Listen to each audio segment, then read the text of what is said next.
Okay, students, welcome to the lecture number 18 of Electrical Machine 2. So, in previous class, we have started the construction of induction motor, है ना? Induction motor का construction हम चालू कर चुके थे.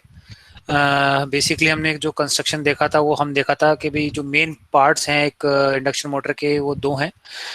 First one is stator and another one is rotor. Okay तो stator के बेसिकली हमने कंस्ट्रक्शन पिछली क्लास में हम पढ़ चुके हैं कि स्टेटर किस चीज का बना होता है, ये स्टेटर स्लॉट्स क्या होते हैं, तीन टाइप के होते हैं. Okay so this the air gap, इन दोनों के बीच में जो एयर गैप है वो कितना होता है, किस रेंज का होता है. We have studied that 0.4 mm to 4 mm. Okay then we have seen that there are three slots, तीन स्लॉट्स बेसिकली तीन तरीके से डिजाइन कर सकते हैं हम स्टेटर के स्लॉट्स. कौन कौन सा? ओपन स्लॉट, क्लोज स्लॉट और सेमी क्लोज स्लॉट.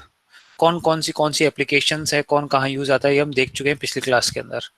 ओके तो जो भी क्लास जिसने मिस कर दिया था, you can see the video lecture of lecture number 17, है ना, that is uploaded to in your Google classroom.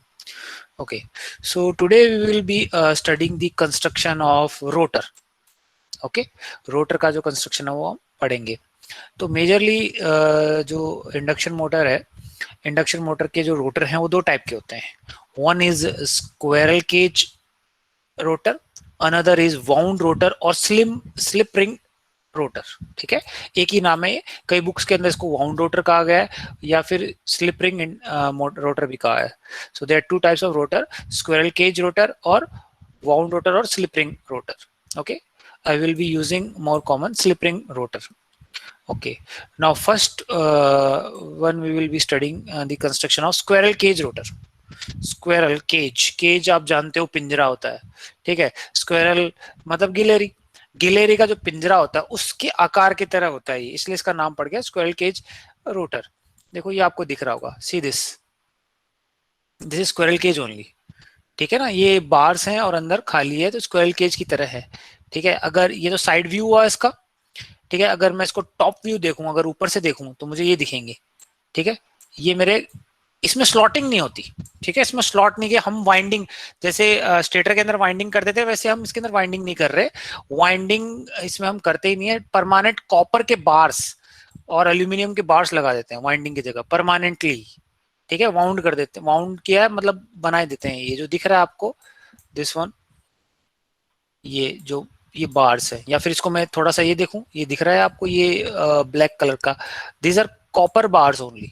ठीक है, ये और ये ऊपर से ये सर्कल, ये मतलब दिख रहा है आपको, ये बार्स हैं. और ये बीच वाला इसका रोटर आपका शाफ्ट है. Okay so squirrel cage rotor क्यों कहा जाता है? क्योंकि ये पिंजरे की तरह होता है स्क्वायरल की. ठीक है, इसमें हम ना एक्सटर्नल रेजिस्टेंस ऐड कर सकते ना कुछ कर सकते, सिंपल ऐसा दिखता है. अगर और मैं इसको देखूं तो सी this one, this figure. Okay और ये जो रोटर्स हैं ये आपस में यहाँ पे हम इनको शॉर्ट सर्किट कर देते हैं. शॉर्ट सर्किट का मतलब समझते हैं, दो पैरेलल वायर्स हैं, सपोज दो कॉपर बार्स हैं, इनको शॉर्ट सर्किट का मतलब है इन दोनों यहाँ पे भी जोड़ दिया, यहाँ पे भी जोड़ दिया, ये शॉर्ट सर्किट हो गए. समझ में आया? तो इस तरह से सारे कॉपर बार्स हैं, ये हम इनको शॉर्ट सर्किट कर देते हैं ऊपर से भी और नीचे से भी. सी दिस वन, ये आपको दिख रहा होगा साइड रिंग. दिस जो शॉर्ट सर्किट करते हैं हम उसको हम कहते हैं शॉर्टिंग रिंग बोलते हैं या फिर एंड रिंग भी बोलते हैं. ठीक है, एंड रिंग यानी यहाँ से करंट जाएगा, इधर भी जाएगा, इसमें भी जाएगा, सब में इक्वल नंबर ऑफ, क्योंकि जो कॉपर बार है सबका इक्वल रेजिस्टेंस रखा है हमने आर. ठीक है, और अब आप देख रहे होंगे कि इन कॉपर बार्स को एक तो स्ट्रेट, जैसे फॉर एग्जांपल ये मेरा कॉपर है, ये दो एंड रिंग्स हो गए, यहाँ पे ये वन पोजीशन है. Let me draw it again. हम स्ट्रेट नहीं जोड़ते इनको. ठीक है, थोड़ी बहुत कुछ एंगल इंक्लिनेशन करते हैं. क्यों करते हैं वो देखेंगे. सपोज एक और यहाँ पे दूसरा एंड ये है और ये इसके एंड रिंग्स हैं. Okay suppose these are the end rings. Okay ठीक है, अब देखना इसको ढंग से. Suppose this is 1 2 3 4 end ring. Similarly ये 1 है, ये 2 है, ये 3 है, 4 है. नॉर्मली आप जो करते थे पहले, हम क्या करते थे, 1 को 1 से कनेक्ट करते थे, एक स्ट्रेट लाइन बन रही है. ठीक है, सिमिलरली 2 को 2 से कनेक्ट करते थे कॉपर बार को. ठीक है, बट ऐसा नहीं है. अब हम क्या कर रहे हैं, इसकी बजाय हम 1 को 2 से जोड़ रहे हैं, कुछ थोड़ा बहुत इंक्लिनेशन आ जाएगा, 3 को 4 से जोड़ रहे हैं यानी टेढ़ापन आएगा थोड़ा, उसे कहते हैं हम स्क्यूइंग ऑफ इंडक्शन रोटर, ठीक है, SKEWING, स्क्यूइंग मतलब थोड़ा सा हमने टिल्ट कर दिया है कॉपर बार्स को, ये दिख रहा है स्ट्रेट नहीं है, देखो ये टेढ़ी है थोड़ी, या फिर इस डायग्राम में आपको दिख रहा होगा, सी इसको मैं ऐसे भी तो जोड़ सकता था, स्ट्रेट स्ट्रेट ना करके मैंने स्क्यूइंग थोड़ा टेढ़ा किया है कॉपर बार्स को, ठीक है, क्यों मैं बताऊंगा अभी आपको, पहले तो ये आपने देख लिया होगा। So this is squirrel cage induction rotor, okay. अब इसमें हम ना क्या कहते हैं उसको, एक्सटर्नल रेजिस्टेंस कुछ भी ऐड नहीं कर सकते, एक बार बन गया वो बन गया। अब दूसरा जो होता है that is our slip ring induction motor, slip ring induction motor, उसके अंदर कुछ नहीं होगा, उसके अंदर हम स्लॉट्स बनाते हैं, ये स्लॉट्स की जगह ये यहाँ पे क्या होगा, स्लॉट्स होंगे खाली, जैसे हमने स्टेटर के अंदर। अब इसके अंदर हम क्या करेंगे, वाइंडिंग को वाउंड करेंगे, ठीक है, वाइंडिंग को वाउंड करेंगे। अब ये स्लॉट्स भी जो वाइंडिंग को वाउंड करेंगे वो भी हम वन को वन से नहीं, हम थोड़ा टेढ़ा करेंगे, यानी जो स्लॉट्स है वो भी टेढ़े होंगे, स्क्यूइंग होगी उसके अंदर भी, ठीक है, दोनों के अंदर देखो, see this this is our slip ring induction motor, okay, slip ring, but इसकी ये जो स्लॉट्स दिख रहे हैं इसके अंदर वाइंडिंग वाउंड होगी। थोड़ा और डायग्राम बताता हूं मैं आपको, see this one, this is squirrel cage induction permanent, देखो ये कॉपर बार्स ही है, let me enlarge this, see this is copper bars, ठीक है, एक्सटर्नल कोई वाइंडिंग नहीं है, ठीक है। और ये क्या है, मेरी स्लिप रिंग इंडक्शन मोटर, दिख रहे हैं आपको ये स्लॉट्स, देखो, लेकिन ये टेढ़ापन है, स्क्यूइंग है इसके अंदर, और ये वाइंडिंग यहाँ पे मैंने वाउंड की है। स्लिप रिंग कहाँ लगी हुई है, ये लगी हुई है, देखो ये रही, ठीक है, स्लिप रिंग है, और ये स्लिप रिंग ये शाफ्ट के साथ घूम रही है, ओके।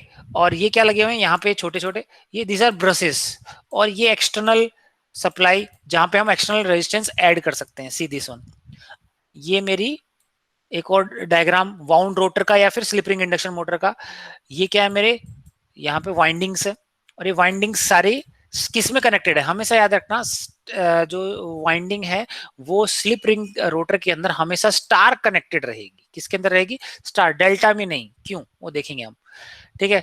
अब ये तीन तीन वायर निकलेंगे यहाँ पे, और ये तीनों वायर तीन स्लिप रिंग होंगी वहां पे कनेक्ट होंगे, यानी अब ये इसके साथ घूम रहे हैं, अब ये घूम रहे हैं, ये पूरा चीज पूरा ये आपको दिख रहा है, कंस्ट्रक्शन पूरा घूम रहा है, रोटेट कर रहा है, तो हम एक्सटर्नल रेजिस्टेंस कैसे ऐड करेंगे, तो with the help of brushes, यहाँ ब्रशेस लगे होंगे जो किसके टच हो रहे होंगे, स्लिप रिंग के, और यहाँ पे बेसिकली हम इन तीन पे एक्सटर्नल रेजिस्टेंस ऐड कर सकते हैं, सी this one, these are the slip rings which are rotating with the shaft, और ये हमारे ग्रीन वाले ब्रशेस हैं, और यहां से मैंने दूसरी वाइंडिंग ले ली, और ये भी स्टार कनेक्टेड, मैंने रेजिस्टेंस ऐड कर सकता हूं, यानी मेरी जो एक्सटर्नल रेजिस्टेंस ऐड करने की सुविधा है ना, एडवांटेज है, वो किसके अंदर है, स्लिप रिंग इंडक्शन मोटर के अंदर, ओके।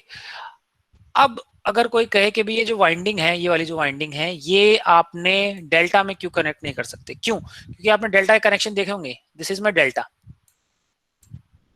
ओके। अब यहां पे आप अगर एक्सटर्नल रेजिस्टेंस ऐड करोगे, तो अब ये एक्सटर्नल रेजिस्टेंस किस में ऐड होगा, इस वाले में, पैरेलल में या सीरीज में, पता नहीं, बहुत कंफ्यूजन है, जबकि स्टार वाले के अंदर क्या है, इजी है एक्सटर्नल रेजिस्टेंस ऐड करना, सी दिस वन, अगर इसमें मैंने 5 ओम ऐड किया तो इसमें 5 ओम हो गया, यहाँ पे भी 5 ओम, यहाँ पे 5, यानी एक्सटर्नल रेजिस्टेंस जहां पे भी मुझे कनेक्ट करना है, that winding must be your star connected.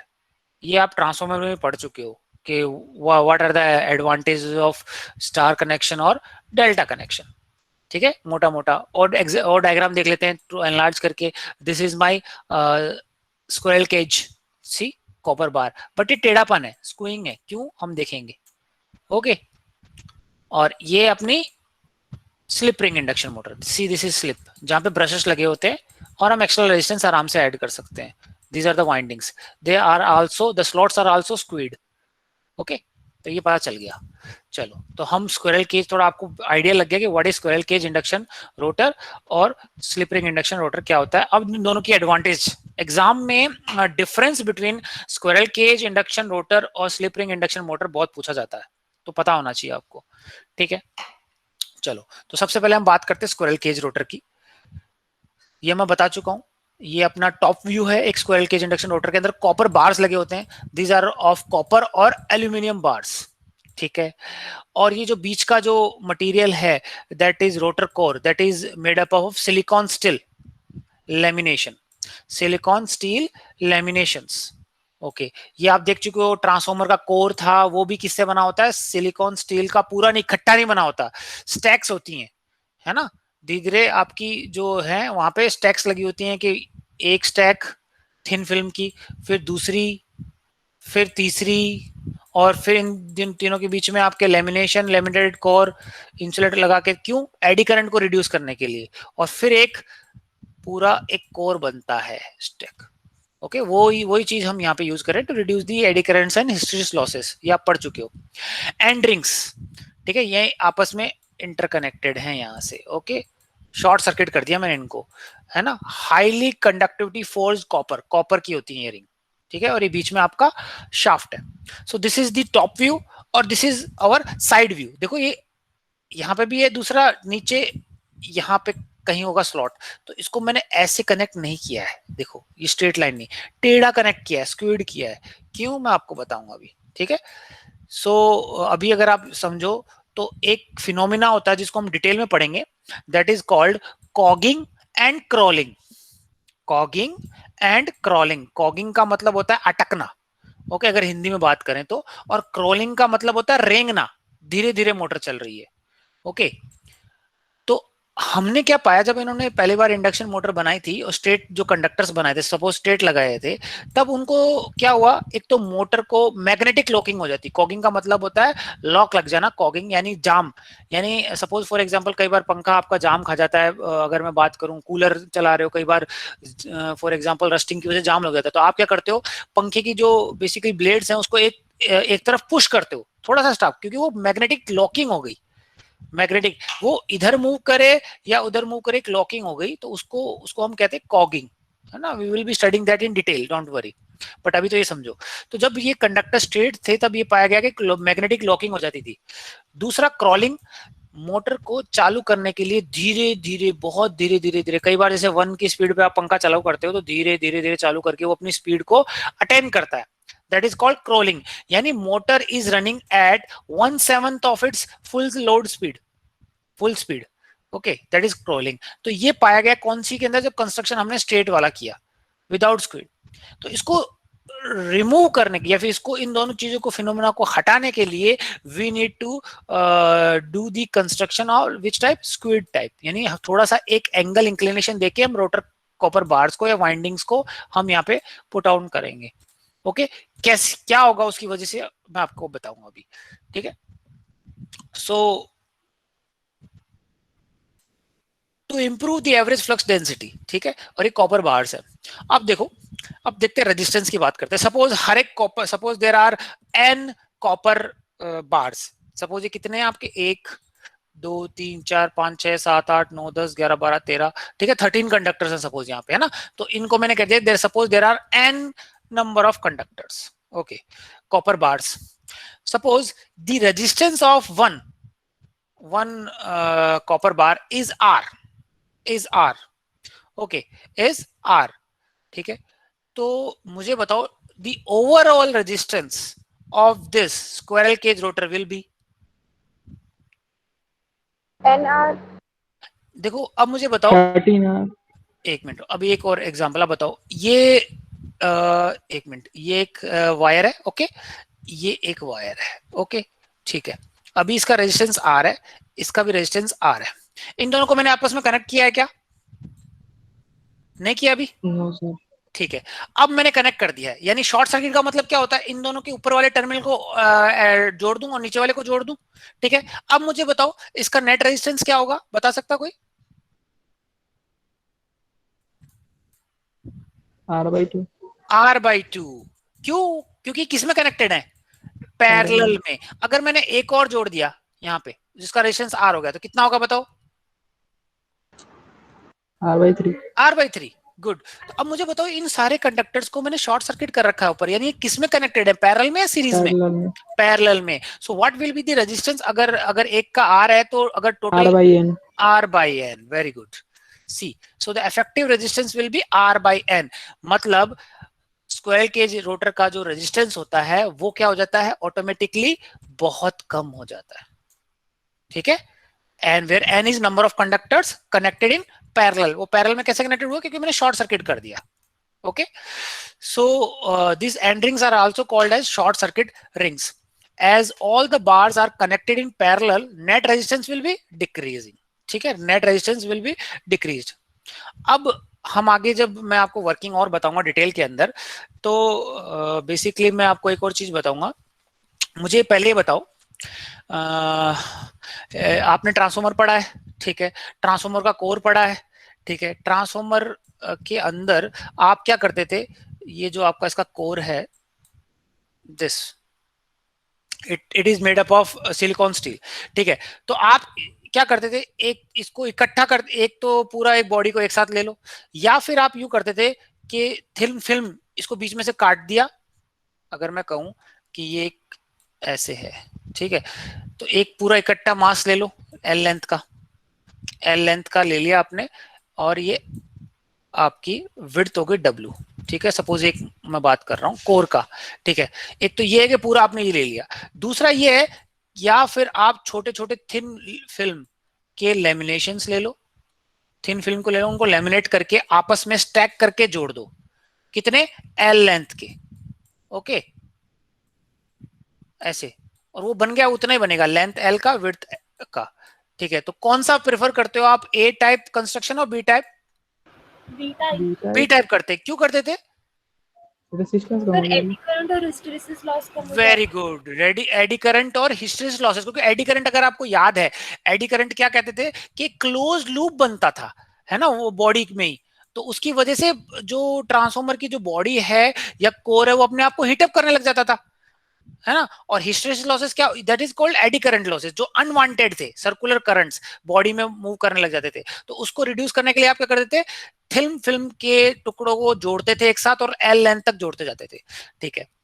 तो अब मुझे बताओ, एक तो ये हुआ, अब इसके अंदर क्या होगा, अगर रेजिस्टेंस दूसरा फ्रिक, वो किस पे डिपेंड करता था, हिस्टैरिसीस लॉसेस और एडी करंट लॉसेस किस पे डिपेंड करते थे, अगर याद है आपको, फ्रीक्वेंसी पे, याद है कुछ, है ना, फ्रीक्वेंसी पे, अगर आपने एडी करंट और हिस्टैरिसीस लॉसेस का फॉर्मूला पढ़ा होगा, दैट डिपेंड्स ऑन फ्रीक्वेंसी। तो मुझे बताओ, अगर फ्रीक्वेंसी ज्यादा होगी तो एडी करंट लॉसेस भी क्या होंगे, ज्यादा होंगे, ये पढ़ चुके हो आप, ठीक है। तो अब इंडक्शन, मेरा क्वेश्चन ये है कि स्क्वायर केज रोटर के अंदर जो ये स्टैकिंग होती है, जैसे अब ये इसके अंदर भी हम क्या करेंगे, लेमिनेशन पूरा जो एक साथ पूरा इकट्ठा नहीं लेंगे, हम धीरे धीरे स्टैक्स को प्रिपेयर करेंगे और फिर उनको आपस में लेमिनेट कर देंगे। सी दिस वन सर्कुलर, ये दूसरा स्टैक, ठीक है, तीसरा स्टैक, चौथा स्टैक, ऐसे करके आपको एक सर्कुलर बना देंगे, ठीक है। ड्राइंग में इतनी अच्छी नहीं है लेकिन आप समझ गए होंगे, ठीक है। अब मुझे बताओ, इस जो थिकनेस है इस लेमिनेशन की, या फिर ये जो स्टैक हमने एक छोटा लेयर जोड़ा है और ट्रांसफॉर्मर की लेयर का जोड़ा है, ठीक है, ट्रांसफॉर्मर में फ्रीक्वेंसी कितनी होती है, 50 हर्ट्ज, ओके। और इसके अंदर भी फ्रीक्वेंसी, सप्लाई फ्रीक्वेंसी कितनी है, सप्लाई फ्रीक्वेंसी जो हम यूज किसके अंदर कर रहे हैं, स्टेटर के अंदर, यहाँ सप्लाई कितनी है, 50 हर्ट्ज है, नो डाउट 50 हर्ट्ज है। तो जो हम स्टेटर को स्टैक करेंगे, उनकी थिकनेस, लेमिनेशन की थिकनेस, किसकी बात कर रहा हूं मैं, ये वाली की छोटी सी, वो उसकी साइज क्या होगी, सेम जो ट्रांसफॉर्मर की, दोनों की फ्रीक्वेंसी क्या है, सेम है। अब मुझे बताओ, अगर मैंने फ्रीक्वेंसी को रिड्यूस कर दिया, जो ये थिकनेस है वो क्या हो जाएगी, भाई लॉसेस कम हो जाएंगे। तो भाई ज्यादा जोर किस में आएगा, एक तो बहुत पतली पतली लेयर करने में और उनको जोड़ने में ज्यादा जोर आएगा, या फिर ये कर सकता हूं कि भाई पहले जब 50 हर्ट्ज सप्लाई थी तो एक लेंथ, या फिर मैं कहूं 4 मीटर का कोर बनाने के लिए मुझे जो लेमिनेशन चाहिए, सपोज मुझे चाहिए थे 10, अगर मैंने फ्रीक्वेंसी 25 हर्ट्ज कर दी तो मुझे 4 मीटर का ही कोर चाहिए, बट अब मुझे लेमिनेशन जो थिकनेस 10 चाहिए था, उसकी जगह मैं क्या कर दूंगा, 5 स्टैक यूज कर लूंगा, उनकी विड्थ या फिर थिकनेस क्या हो जाएगी, बढ़ जाएगी, क्योंकि फ्रीक्वेंसी कम होगी तो लॉसेस कम होगी, तो ये इजी रहेगा कि 5 स्टैक को आराम से जोड़ना, ठीक है।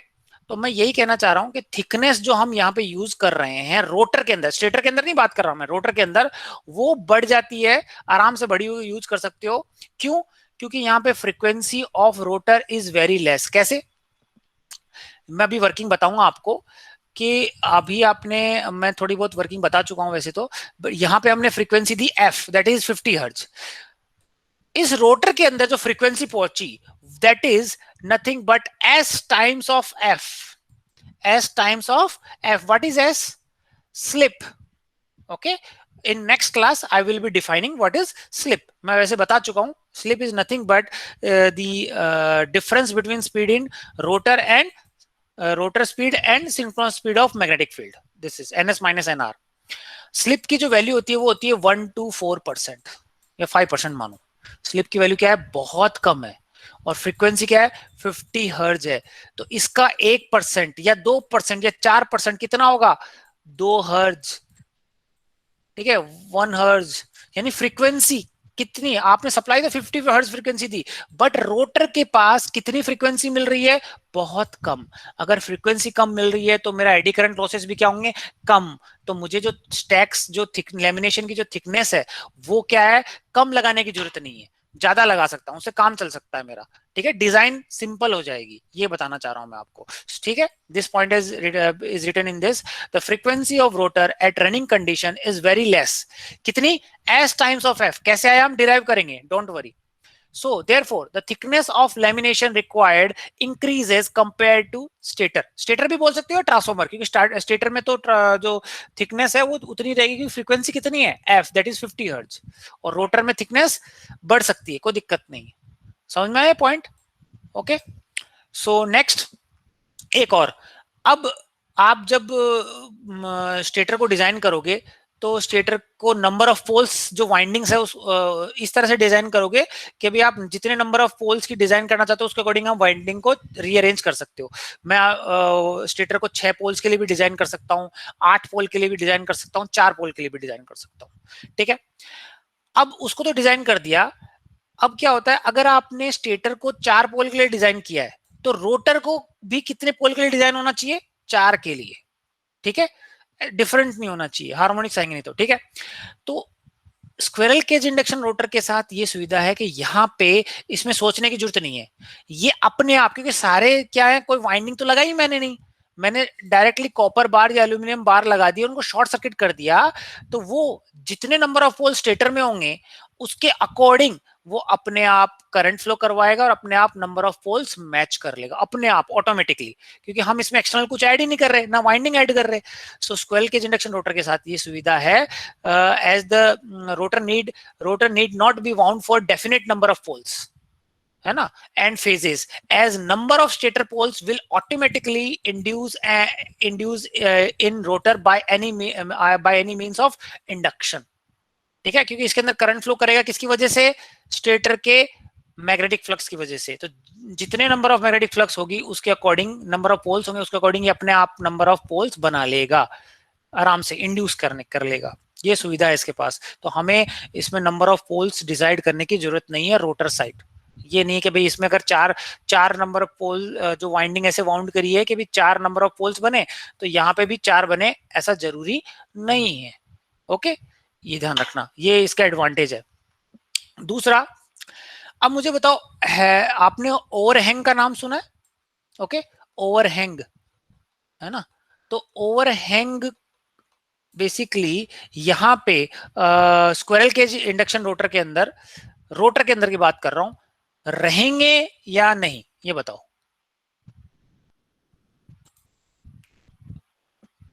ओवरहैंग का मतलब समझ गए ना, ये मेरा स्लॉट है, ये मेरा स्लॉट है।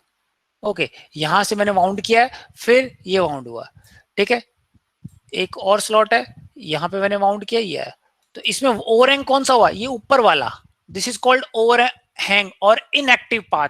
इनएक्टिव क्योंकि ये वाइंडिंग, अगर वाइंडिंग वाउंड करोगे तो ऊपर से आएगा ही, है ना, बाहर दिखेगा ही। जैसे अगर मैं इसके अंदर बात करूं, कोई प्रैक्टिकल डायग्राम बताऊं, सी दिस, ये मेरे सारे ओवरहैंग ही तो है, दिस वन, ये मेरे काम में नहीं आ रहे क्योंकि फ्लक्स तो अंदर प्रोड्यूस हो रही है और वो काम में आएगी। ये बाहर वाली तो इनकी वजह से जो फ्लक्स प्रोड्यूस होगी that is leakage flux. Okay, तो मुझे बताओ, ये स्लिप रिंग इंडक्शन मोटर है, ये स्क्विरल केज इंडक्शन रोटर है, ओवरहैंग किसमें एब्सेंट होंगे? स्क्वायर केज में। स्क्वायरल केज के अंदर क्यों? क्योंकि ऊपर मैंने एक एंडरिंग लगा दी और आपस में शॉर्ट सर्किट कर दिए, मुझे वाइंडिंग तो वाउंड करनी ही नहीं है। सी दिस, है ना? तो overhang is absent in this, ठीक है? तो मुझे बताओ, अगर ओवरहैंग अगर एब्सेंट होंगे तो लीकेज फ्लक्स क्या होगी? Will be less. Okay, leakage flux भी मेरी लेस होंगी, तो leakage flux will be less, तो उसकी वजह से लीकेज रिएक्टेंस क्या होगा? वो भी मेरा कम रहेगा। So there is no overhang in this type of rotor, in this type of rotor में ओवरहैंग नहीं है। चलो, अब एक तो ये हो गया। अब दूसरा बात करते हैं यूनिफॉर्म एयर गैप की बीच की। यूनिफॉर्म एयर गैप, ये कंस्ट्रक्शन देखो। अगर मैं बात करूं, ये आपको कौन सा दिख रहा है? ये अगर रोटर की मैं बात करूं, ये कौन सा रोटर दिख रहा है? अगर मैं ये बात करूं देखने में, ये स्क्वायरल केज रोटर दिख रहा है या फिर स्लिप रिंग? बताओ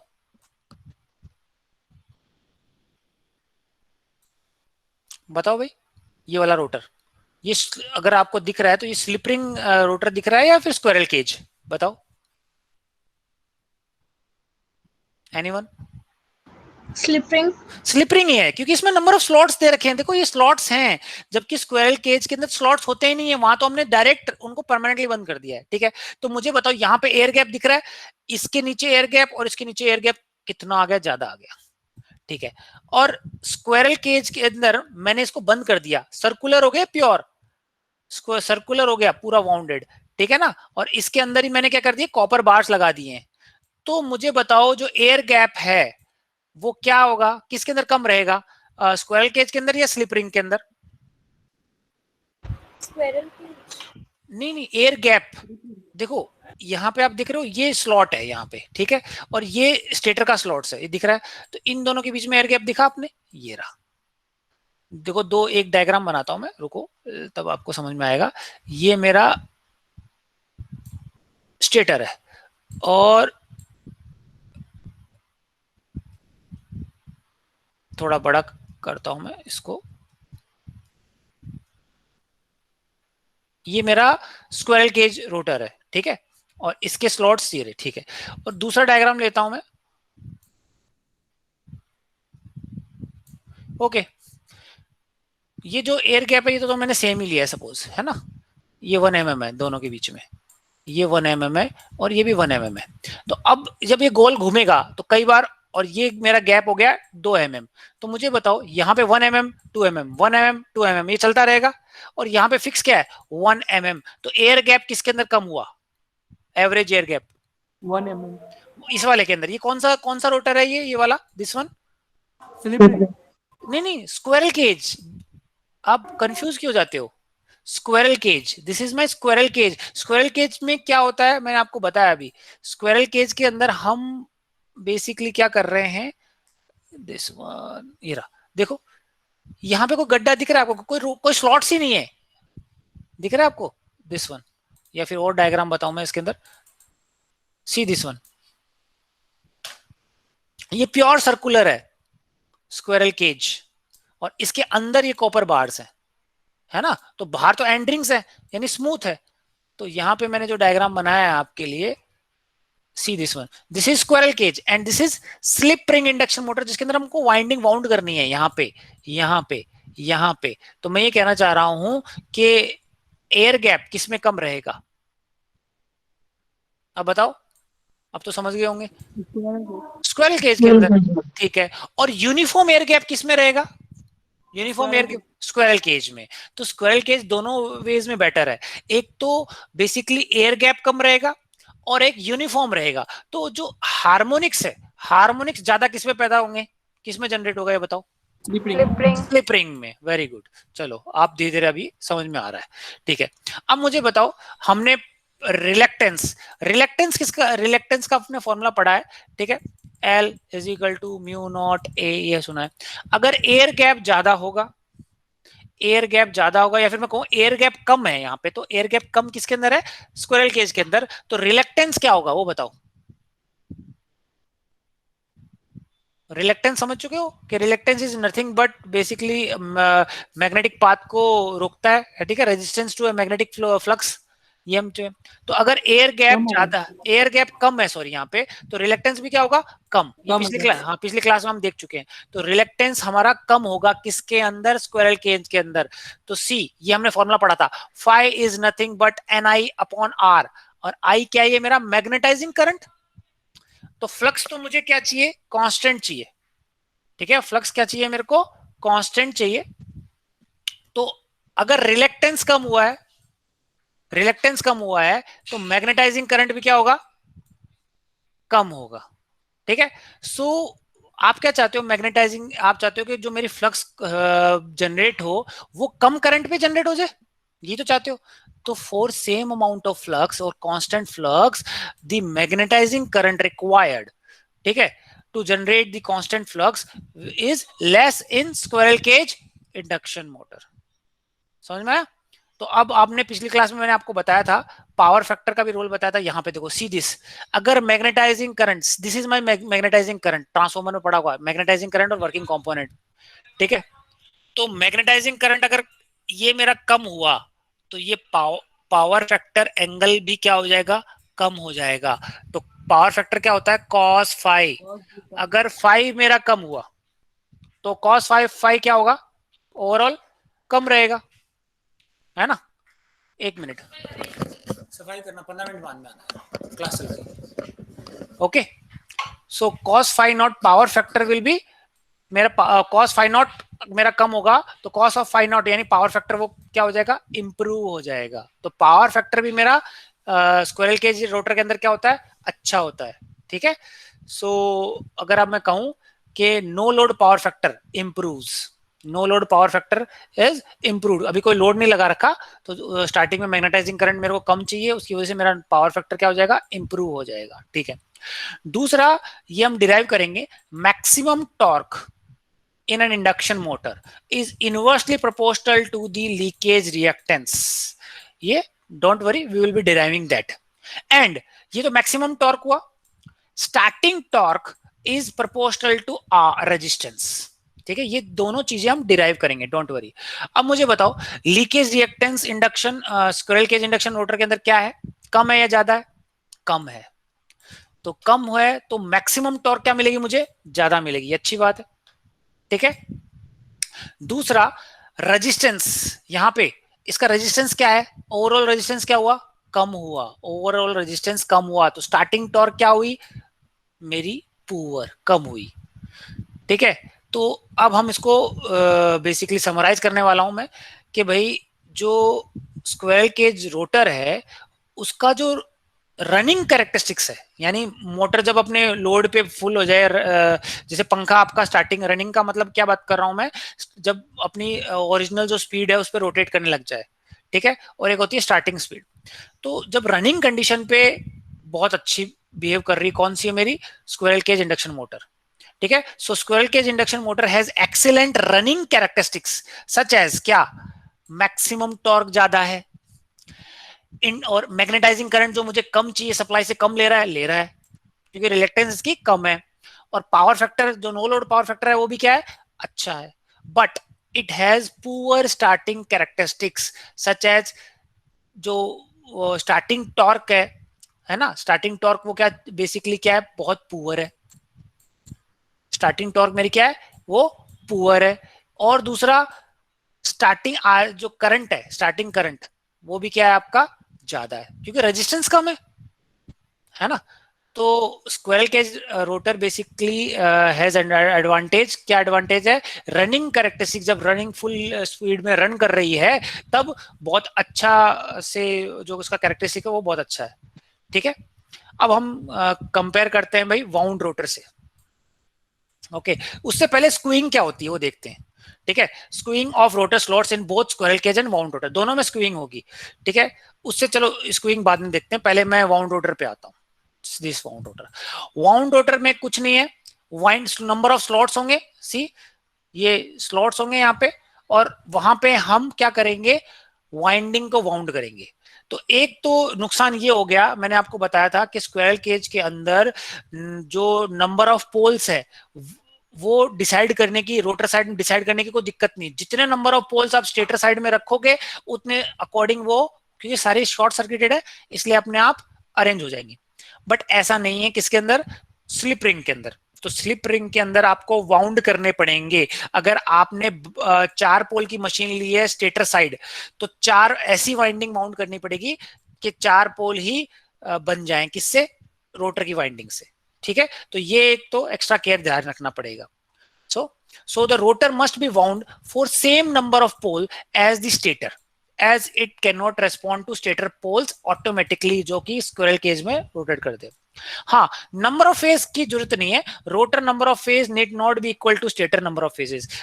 स्टेटर का नंबर ऑफ फेज 3 हो सकता है, रोटर का 6 फेज भी हो सकता है, बट नॉर्मली हम 3 ही लेते हैं। स्टेटर का भी फेज 3 है तो रोटर का भी फेज हम 3 ही लेते हैं, यानी उस तरह से वाउंड करते हैं उसको।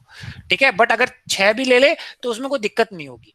ठीक है ना, वो मूव करेगी। ओके, नाउ दूसरा रोटर, अब उसके अंदर तो हमने सारे शॉर्ट सर्किट कर दिए थे स्क्विरल केज के अंदर। अब इसके अंदर जो 3 फेज वाइंडिंग है उसको हम 2 तरीके से कनेक्ट कर सकते हैं, स्टार और डेल्टा, बट हम किस में कनेक्ट करते हैं, स्टार में। ठीक है, 3 वायर बाहर निकाल के स्टार में कनेक्ट कर दिए और तीनों को हमने किस में लगा दी, 3 स्लिप रिंग्स हैं। ठीक है, तो it must be always connected in star. Stator आपका स्टार भी में कनेक्ट हो सकता है और डेल्टा में भी, डोंट वरी उसके अंदर। So rotor is always connected in star irrespective of stator connection, as external resistance can easily inserted in rotor circuit through slip rings. ये रहा। ओके, तो ये मेरा शाफ्ट है जिसके ऊपर ये वाइंडिंग वाउंड है। ये तो मैंने आपको दिखाया है, जबकि ये वाइंडिंग वाउंडेड है। कैसे, ऐसे, दिस टाइप। और ये कनेक्शन कैसे है, स्टार में है। और ये आपको दिख रहा है शाफ्ट है, शाफ्ट के ऊपर इंसुलेशन, जो शाफ्ट है उसके अंदर करंट ना जाए उसकी वजह से माइका का इंसुलेशन लगा हुआ है। और उसके ऊपर क्या लगा रखी है, स्लिप रिंग्स जो साथ में घूमती हैं। और ये मेरे ब्रशेस हैं, जो कार्बन ब्रशेस हम यूज करते हैं। और स्लिप रिंग जो हम यूज कर रहे हैं वो कौन सी है, फॉस्फोरस ब्रॉन्ज मटेरियल। ठीक है, अब यहाँ पे हम एक्सटर्नल रेजिस्टेंस ऐड कर सकते हैं अपनी सुविधा के अकॉर्डिंग, यानी रेजिस्टेंस को हम इंक्रीज कर सकते हैं। तो मुझे बताओ, जो दिक्कत हमारे पास आ रही थी, मैंने आपको बताया कि starting torque is proportional to resistance. Okay, तो हमने एक्सटर्नल रेजिस्टेंस ऐड करके मैं रेजिस्टेंस इंक्रीज कर सकता हूं। अगर मैंने रेजिस्टेंस को इंक्रीज कर दिया तो मेरी स्टार्टिंग टॉर्क क्या हो गई, इंक्रीज कर गई। Okay, see this, due to external resistance R2 increases, starting torque increases हो गया। और जो करंट है इनवर्सली प्रोपोर्शनल टू रेजिस्टेंस होता है, हम जानते हैं, तो उसकी वजह से मेरा स्टार्टिंग करंट भी डिक्रीज हो गया। बट और दूसरा cos phi2 जो पावर फैक्टर है वो भी R2 के प्रोपोर्शनल है, तो R2 इंक्रीज हुआ तो मेरा रनिंग पावर फैक्टर वो भी इंक्रीज हो गया। तो speed can be control under running condition, but has inferior running characteristics. ठीक है, ये तो स्टार्टिंग की बात हुई। स्टार्टिंग कैरेक्टरिस्टिक्स हमने starting power factor, starting current, starting torque, ये तो हमने अच्छा कर दिया। बट रनिंग कैरेक्टरिस्टिक पुअर हो गया। क्यों हो गया, क्यों, देखो, नॉन यूनिफॉर्म एयर गैप हो गया एक तो, उसकी वजह से हार्मोनिक्स आएंगे। दूसरा, एयर गैप अगर इंक्रीज कर गया तो रिलेक्टेंस क्या हो गया, बढ़ गया। ठीक है, हमने पढ़ा था phi is nothing but N I upon R, ये पढ़ा था, N I upon R reluctance है।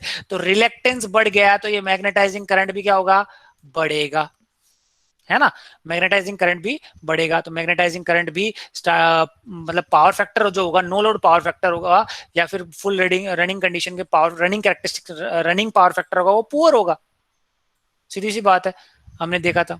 दूसरा, लीकेज फ्लक्स ज्यादा होगी। लीकेज फ्लक्स ज्यादा क्यों होंगी, क्योंकि इसके अंदर ओवरहैंग्स होंगे।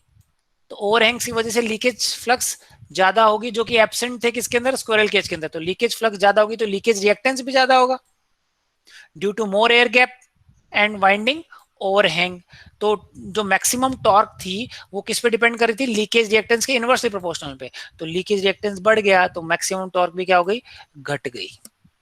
तो अगर मैं मोटा मोटा अगर ये कहूं, कंपेयर करूं कि भाई स्टार्टिंग कैरेक्टरिस्टिक्स किसका अच्छा है, स्टार्टिंग कैरेक्टरिस्टिक्स मतलब स्टार्टिंग टॉर्क तो ज्यादा और स्टार्टिंग करंट मेरा कम, वो किसका अच्छा है, मेरा स्लिप रिंग इंडक्शन मोटर का।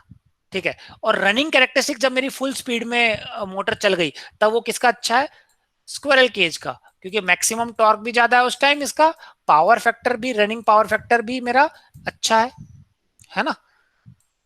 तो अगर मेरे को कोई कहे कि भाई आप स्टार्टिंग अगर जहां पे हाई स्टार्टिंग टॉर्क चाहिए, जहां पे भी हैवी मशीन्स हैं, हैवी मशीनरीज हैं, छोटी मशीन जो आपके घर में मोटर्स लगी हुई है ना, सारी की सारी वो कौन सी मोटर लगी हुई है, स्क्विरल केज, क्योंकि वहां पे इतना हैवी लोड है ही नहीं।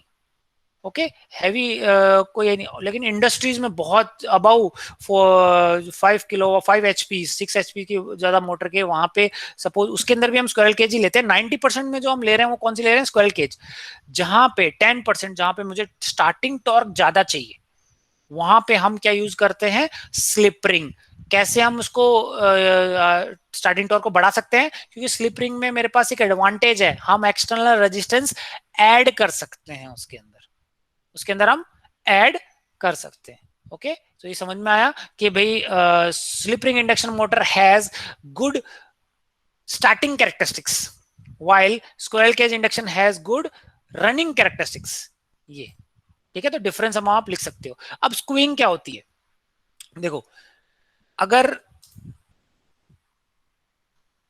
स्क्यूइंग ये स्ट्रेट कंडक्टर्स ना यूज करके, अब मुझे बताओ ये फ्लक्स, अगर ऐसी फ्लक्स जा रही है ना, ढंग से देखना आप, स्क्यूइंग से क्या होता है, ये हार्मोनिक्स मेरे कम हो जाएंगे, ये फ्लक्स जा रही है। ओके, अभी एक ही फ्लक्स यूज लेते हैं सपोज फॉर एग्जांपल, है ना, एक ही फ्लक्स हम यूज कर रहे हैं। Let me suppose this is single flux, यहाँ से एक फ्लक्स लाइन है, ये गोल घूम रहा है रोटर मेरा इस डायरेक्शन में। तो अब इस वाले कंडीशन के अंदर कौन सा कंडक्टर, सपोज ये 1 है, ये 2 है, ये 3 है। ओके, अब इस वाले केस के अंदर यहाँ पे 1 पे तो 1 वाले कंडक्टर के लिंक कर रहा है, तो इसी के अंदर करंट ईएमएफ इंड्यूस होगा। जब ये फ्लक्स कुछ देर बाद में घूम के यहाँ आएगा, तो यहाँ पे बेसिकली कुछ है ही नहीं, फिर ये वापस आएगा इसके अंदर। अब ये स्टेटर के जो स्लॉट्स हैं, सी दिस वन, यहाँ पे ये देख सकते हो, यहाँ पे फ्लक्स लाइन है, यहाँ पे ज्यादा एयर गैप मिल रहा है, यहाँ पे फ्लक्स लाइन में कम एयर गैप मिल रहा है, तो ये दिक्कत आ रही है इसमें। इस वाले रोटर कंडक्टर्स में करंट ज्यादा फ्लो हो जाएगा, है ना, क्यों, क्योंकि एयर गैप ज्यादा है, और यहाँ पे कम होगा, तो कम ज्यादा होता रहेगा, तो फिर वो ये हार्मोनिक्स पैदा होंगे। नॉन यूनिफॉर्म एयर गैप है, due to which harmonic torque will be reproduce, एक हार्मोनिक टॉर्क प्रोड्यूस होगी जो हम चाहते नहीं है। ठीक है, तो उसकी वजह से दो कंडीशंस पैदा होती हैं, that is called cogging and crawling. Cogging के मतलब, कॉगिंग के अंदर जो रोटर कंडक्टर्स हैं वो मैग्नेटिक लॉकिंग हो जाएगी, वो मूव ही नहीं कर पाएंगे जब तक एक तरफ आप पुश ना करें। We will be studying that in detail. और क्रॉलिंग के अंदर आपका जो मोटर है वो 1/7 ऑफ सिंक्रोनस स्पीड मूव करता है, बहुत धीरे धीरे धीरे मूव कर रहा है। ठीक है, अब इसकी वजह से क्या होता है, स्क्यूइंग की वजह से हमने क्या, स्क्यूइंग में क्या किया, देखो ये स्ट्रेट ना करके हमने टेढ़ा कर दिया। अब ये पहले वाले केस में जब फ्लक्स लिंक कर रही थी, सपोज ये स्ट्रेट है, यहाँ पे एक फ्लक्स सिर्फ एक कंडक्टर के साथ लिंक कर रही है, तो इसी में ईएमएफ इंड्यूस होगा। बट इसके अंदर देखो, अगर वही मैं फ्लक्स यहाँ पे पैदा करूं, तो एक तो ये कंडक्टर, ये कंडक्टर, ये कंडक्टर, ये कंडक्टर, 4 के साथ लिंक करी, थोड़ा सा टेढ़ा मैंने स्लॉट क्या कर दिया, तो उसकी वजह से क्या होगा, by skewing reluctance of the air gap becomes more uniform. More uniform, पहले क्या हो रहा था कि पहली वाली फ्लक्स थी वो इसी के साथ लिंक कर रही है, और जैसे इधर जाएगी तो बीच में नहीं लिंक कर पा रही, कम ज्यादा यूनिफॉर्म नहीं है। बट अगर इसमें मैंने टेढ़ा कर दिया, है ना, टेढ़ा कर दिया, तो ये एक के साथ जो रोटर के स्लॉट्स है, 4 वाइंडिंग या 5, सभी वाइंडिंग के साथ वो इंटरेक्ट कर रही है। Okay, so as every conductor is inclined, the conductor are covering the entire area कर रहा है of particular pole. So at different points of the pole, even though the flux distribution is not uniform, flux distribution uniform नहीं है, but वो uniform चारों conductors या 5 conductors के लिए uniform नहीं है। ऐसा नहीं है कि पहले वाले की uniform है दूसरे वाले के लिए नहीं है। ठीक है, so the flux distribution is not uniform, net EMF produced in each conductor will be same. पहले वाले के अंदर केस के अंदर क्या हो रहा था कि भाई मैंने आपको बताया, ये वाले केस के अंदर देखो, यहाँ पे एक कंडक्टर रखा हुआ है, सपोज एक यहाँ पे रखा हुआ है, सपोज फॉर एग्जांपल, तो यहाँ पे नॉन यूनिफॉर्म एयर गैप है और दूसरी यहाँ पे है, तो इसका रिलेक्टेंस अलग है, इसका रिलेक्टेंस अलग है, क्योंकि यहाँ पे एयर गैप कम है, यहाँ पे ज्यादा है, तो इसके अंदर ईएमएफ अलग प्रोड्यूस होगी, इसके अंदर ईएमएफ अलग, दोनों सेम नहीं होगी, तो अनइवन होगी। जबकि अब मैंने क्या कर दिया, इनको थोड़ा टेढ़ा कर दिया।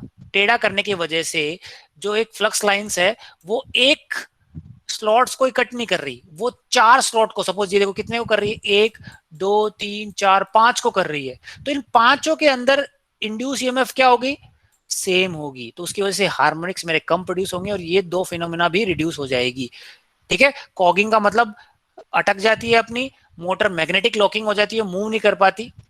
ठीक है, और क्रॉलिंग मतलब बहुत कम स्पीड से ये मूव कर रही है आपकी, इसकी स्पीड कम हो जाती है। इसके रीजंस और इसको हम डिटेल में पढ़ेंगे कहाँ पे आगे, अभी इंडक्शन मोटर के अंदर भी पढ़ेंगे और सिंक्रोनस मोटर के अंदर क्रॉलिंग बहुत ज्यादा होती है, दैट वहां पे भी हम पढ़ेंगे। ओके, सो यहाँ पे अपना कंस्ट्रक्शन पार्ट खत्म होता है। किसका, अपने स्टेटर का कंस्ट्रक्शन देख लिया हमने, रोटर का कंस्ट्रक्शन देख लिया। रोटर दो टाइप के होते हैं। ठीक है, स्टेटर के अंदर हमने देखा 3 टाइप के होते हैं, क्लोज, सेमी क्लोज्ड और ओपन। रोटर के अंदर 2 टाइप के होते हैं, स्क्विरल केज और स्लिप रिंग। अब इससे डिटेल आपकी बुक में आपको इससे ज्यादा नहीं मिलेगा। ठीक है, this theory is sufficient for your rotor construction, पूरा देख लिया। तो प्लीज आप इस लेक्चर को एक बार वापस देखना, अगर नहीं समझ में आया तो हम नेक्स्ट क्लास में वापस डिस्कस करेंगे। ठीक है, so in next class we will be starting the principle of induction motor, कैसे रन करती है। मैं वैसे बता चुका हूं, लेकिन फिर भी हम स्टार्ट करेंगे इसको। Okay, so let me stop the recording, after that you can ask your doubts.